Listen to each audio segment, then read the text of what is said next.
Manufacturing पर भी बल है, इंफ्रास्ट्रक्चर पर भी बल है। इससे आर्थिक विकास को नई गति मिलेगी और गति को भी निरंतरता मिलेगी। साथियों, रोजगार और स्वरोजगार के अभूतपूर्व अवसर बढ़, ये हमारी सरकार की पहचान रही है। आज का बजट इसे और सुदृढ़ करता है। देश और दुनिया ने पीएलआई स्कीम की सफलता देखी है। अब इस बजट में सरकार ने एम्प्लॉयमेंट लिंक्ड इंसेंटिव स्कीम की घोषणा की है। इससे देश में करोड़ों करोड़ों नए रोजगार बनेंगे। इस योजना के तहत जीवन में पहली नौकरी पाने वाले युवा की पहली तनख्वाह हमारी सरकार देगी। स्किल डेवलपमेंट और उच्च शिक्षा के लिए मदद हो या फिर 1 करोड़ नौजवानों को इंटर्नशिप की योजना, इससे गांव के गरीब के मेरे नौजवान साथी, मेरे बेटे बेटी देश की टॉप कंपनियों में काम करेंगे। उनके सामने संभावनाओं के नए द्वार खुलेंगे। हमें हर शहर, हर गांव, हर घर एंटरप्रेन्योर्स बनाना है। इसी उद्देश्य से बिना गारंटी के मुद्रा लोन की लिमिट को 10 लाख से बढ़ाकर 20 लाख रुपए किया गया है। इससे छोटे कारोबारियों, विशेष रूप से महिलाओं, दलित, पिछड़े, आदिवासी परिवारों में स्वरोजगार को बल मिलेगा।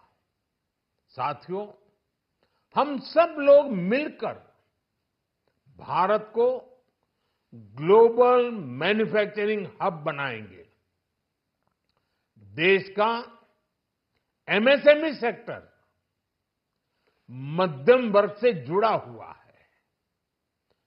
एक प्रकार से एमएसएमई सेक्टर की ओनरशिप मध्यम वर्ग ही है और इसी सेक्टर से गरीबों को ज्यादा से ज्यादा रोजगार भी मिलता है। छोटे उद्योगों की बड़ी ताकत, उस दिशा में हमारा अहम कदम है। इस बजट में एमएसएमईज के लिए ईज ऑफ क्रेडिट बढ़ाने वाली नई योजना का ऐलान किया गया है। मैन्युफैक्चरिंग और एक्सपोर्ट्स इकोसिस्टम को हर जिले तक ले जाने के लिए बजट में अहम घोषणा की गई है। ई कॉमर्स, एक्सपोर्ट हब्स और फूड क्वालिटी टेस्टिंग के लिए 100 यूनिट्स, ऐसे कदमों से वन डिस्ट्रिक्ट वन प्रोडक्ट अभियान को गति मिलेगी। साथियों, ये बजट हमारे स्टार्टअप्स के लिए, इनोवेशन इकोसिस्टम के लिए ढेर सारे नए अवसर लेकर आया है। स्पेस इकोनॉमी को बढ़ावा देने के लिए 1000 करोड़ रुपए का फंड हो, एंजल टैक्स हटाने का फैसला हो, ऐसे कई सारे कदम इस बजट में उठाए गए हैं। साथियों, रिकॉर्ड हाई कैपेक्स इकोनॉमी का एक ड्राइविंग फोर्स बनेगा। 12 नए इंडस्ट्रियल नोड्स, देश में नए सैटेलाइट टाउन्स का विकास और 14 बड़े शहरों के लिए ट्रांजिट प्लान्स, इससे देश में नए इकोनॉमिक हब विकसित होंगे और बहुत बड़ी संख्या में नए रोजगार बनेंगे। साथियों, आज डिफेंस एक्सपोर्ट्स रिकॉर्ड स्तर पर है। इस बजट में डिफेंस सेक्टर को आत्मनिर्भर बनाने के लिए अनेक प्रावधान किए गए हैं। आज पूरी दुनिया में भारत के प्रति आकर्षण बढ़ा है और भारत में टूरिज्म के क्षेत्र में नई संभावनाएं बनी हैं।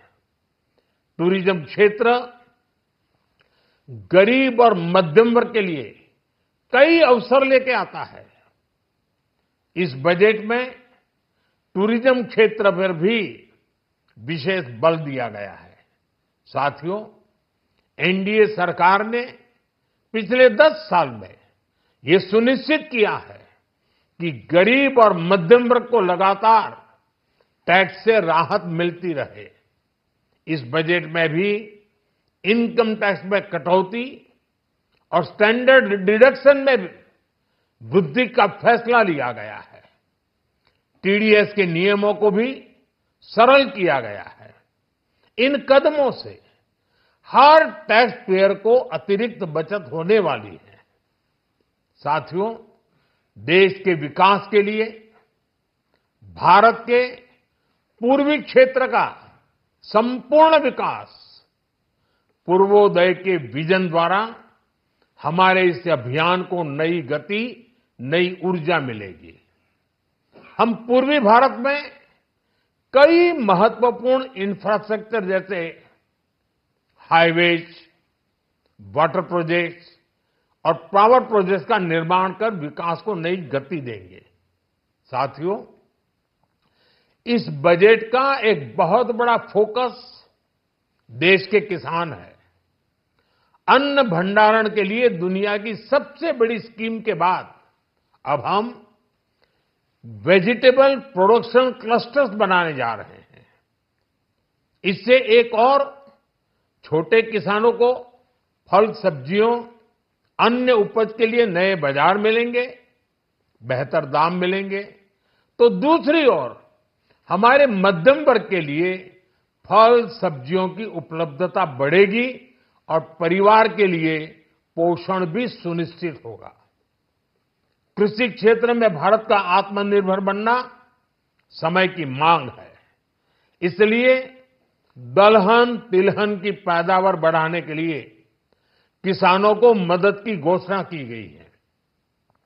साथियों, देश में गरीबी समाप्त हो, गरीब का सशक्तिकरण हो, इस दिशा में भी आज के बजट में प्रमुख घोषणाएं की गई हैं। गरीबों के लिए 3 करोड़ नए घर बनाना तय हुआ है। जनजातीय उन्नत ग्राम अभियान सैचुरेशन अप्रोच के साथ 5 करोड़ आदिवासी परिवारों को मूलभूत सुविधाओं से जोड़ा जाएगा। इसके अलावा ग्राम सड़क योजना 25,000 नए ग्रामीण क्षेत्रों को ऑल वेदर रोड से जोड़ेगी। इसका लाभ देश के सभी राज्यों के दूर दराज गांवों को मिलेगा। साथियों, आज का बजट नए अवसर, नई ऊर्जा लेकर आया है। ये ढेर सारे नए रोजगार, स्वरोजगार के अवसर लेकर आया है। ये बेटर ग्रोथ और ब्राइट फ्यूचर लेकर आया है। आज का बजट भारत को दुनिया की तीसरी सबसे बड़ी आर्थिक ताकत बनाने के उस पूरी प्रक्रिया में कैटलिस्ट का काम करेगा। विकसित भारत की एक ठोस नींव रखेगा। सभी देशवासियों को बहुत बहुत शुभकामनाएं।